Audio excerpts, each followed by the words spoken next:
Episode ആരംഭിക്കാം. ഇന്ന് compete ചെയ്യാൻ പോകുന്ന 3 ടീംസ്. Let's welcome നോപുരം.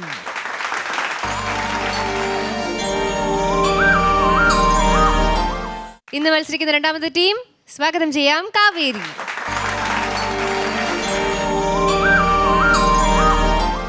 ഇന്നത്തെ മൂന്നാമത്തെ ടീം ലെറ്റ്സ് വെൽക്കം ഈണം.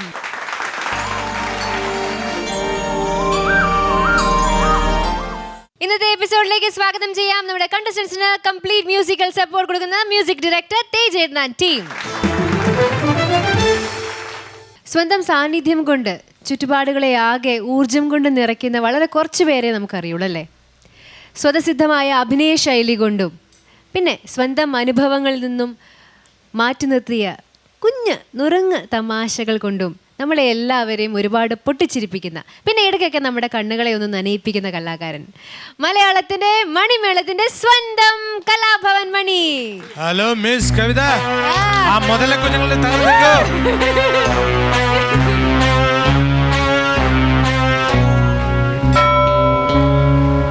പിടിച്ചോളൂ.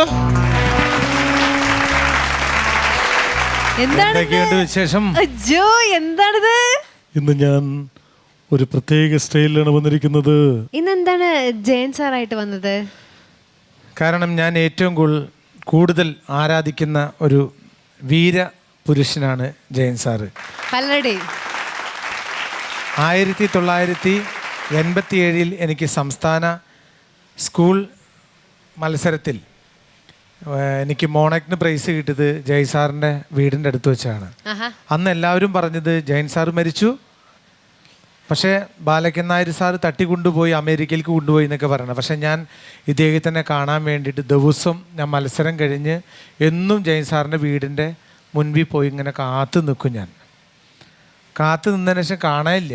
പക്ഷേ ഇപ്പോൾ ഏറ്റവും അടുത്തുണ്ടായ ഒരു അനുഭവം എന്ന് പറഞ്ഞാൽ ഒരു 2 മാസം മുമ്പ് ഞാൻ സാറിൻ്റെ വീടിൻ്റെ മുമ്പിൽ പോയി അദ്ദേഹത്തിൻ്റെ പ്രതിമയുടെ മുമ്പിൽ നിന്ന് ഒരു ഫോട്ടോ എടുത്തപ്പോൾ ഉണ്ടായ ഒരു സുഖം.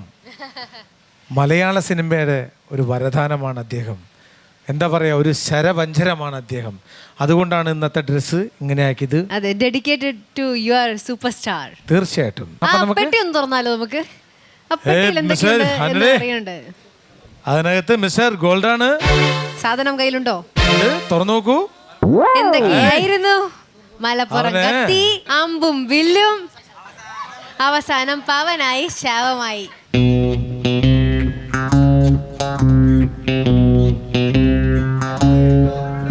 ഞാൻ തകർക്കാൻ പോകുന്നു. അയ്യോ, ബ്ലാക്ക് ആൻഡ് വൈറ്റ് ചോര, ഞാൻ ചത്തേ. ബ്ലാക്ക് ആൻഡ് വൈറ്റ് ചോര, ഞാൻ ചത്തേന്ന്. ഓക്കെ, വെരി ഗുഡ് ആന്റണി, അടിപൊളിയായി. എന്തായാലും ആ സൂക്കേഴ്സ് നീ കൊണ്ടുപോയിക്കോളൂ. ഓക്കെ, അപ്പം നമുക്ക് റൗണ്ടിലേക്ക് കടക്കാം. റൗണ്ടിലേക്കൊക്കെ കടക്കുന്നതിന് മുമ്പ് മനുഷ്യന്റെ പാട്ടെന്ന് വേണം. എൻ്റെ പാട്ട് വേണം. ഞാൻ ഇന്നും പാടാൻ പോകുന്ന പാട്ട് അച്ഛനും അമ്മയും ഉണ്ടെങ്കിൽ ഇന്ന് നമ്മൾ സമൂഹത്തിൽ കണ്ടുവരുന്നത് ഒരുപാട് ജോലി കിട്ടുമ്പോൾ അച്ഛനും അമ്മേനെയും അനാഥാലയത്തിൽ പാർപ്പിക്കുക, എന്നിട്ട് മാസം മാസം പൈസ അയച്ചു കൊടുക്കുക. അങ്ങനത്തെ ഒരു പ്രവണതയാണ് നമ്മുടെ നാട്ടിൽ കണ്ടുവരുന്നത്. അതിൽ നിന്നൊക്കെ നമ്മളൊക്കെ എന്താ പറയുക, നമ്മുടെ കുഞ്ഞു മക്കളെല്ലാം അത് കണ്ടുപഠിച്ച് നമ്മുടെ അച്ഛനും അമ്മേനും നമ്മൾ തന്നെ നോക്കുന്നൊരു രീതി ആയിരിക്കണം. ഓണം എല്ലാം ഓർമ്മ വരുമ്പോൾ സ്വന്തം അച്ഛനും അമ്മേനെയും കുഞ്ഞിക്കാലം മുതൽ ഒരു കുഞ്ഞു വിരലും പിടിച്ചിങ്ങനെ നമ്മളിങ്ങനെ നടന്നു വരുമ്പോൾ ആ ഓർമ്മ നമ്മൾ ഒരിക്കലും മറക്കാൻ പാടില്ല.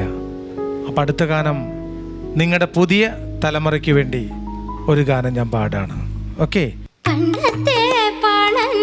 പാട്ടും കേട്ട് മുറ്റത്തെ പൂമുല്ലേ നീ തെളിഞ്ഞോ, കാവിലെ പാട്ടിൻ്റെ താളം കേട്ട് മാവിൻ്റെ തുഞ്ചത്ത് പൂവുറഞ്ഞോ.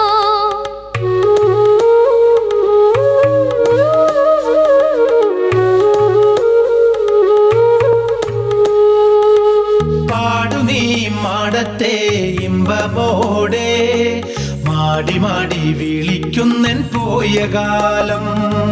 പാതിരാ പുള്ളുപോലും കണ്ണീരൊഴുക്കും അതിരില്ല നോവിൻ്റെ നേരുകാലം.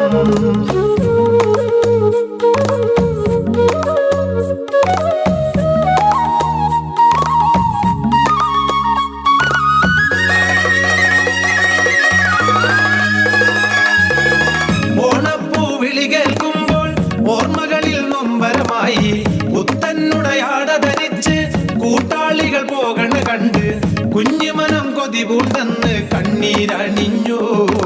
കുഞ്ഞീളം ചുണ്ട് വിതുമ്പിപ്പോയി, കുഞ്ഞീളം ചുണ്ട് വിതുമ്പിപ്പോയി.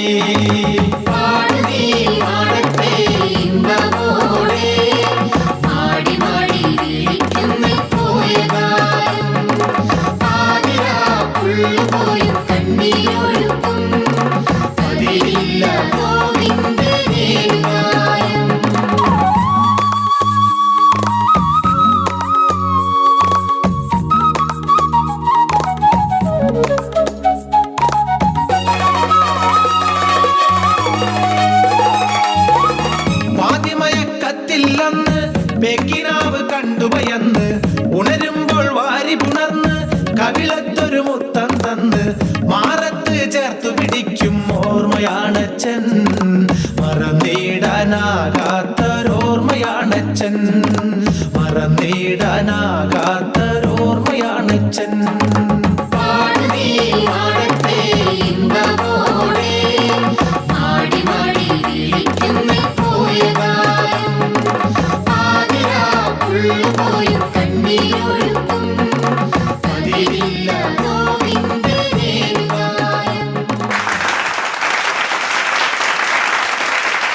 എന്തായാലും ഒരു അച്ഛൻ്റെ സ്ഥാനം എന്താണെന്നുള്ളത് നിങ്ങൾക്കൊരു പാട്ടിലൂടെ മനസ്സിലാക്കാൻ കഴിഞ്ഞിട്ടുണ്ടാവും എന്ന് തോന്നുന്നു.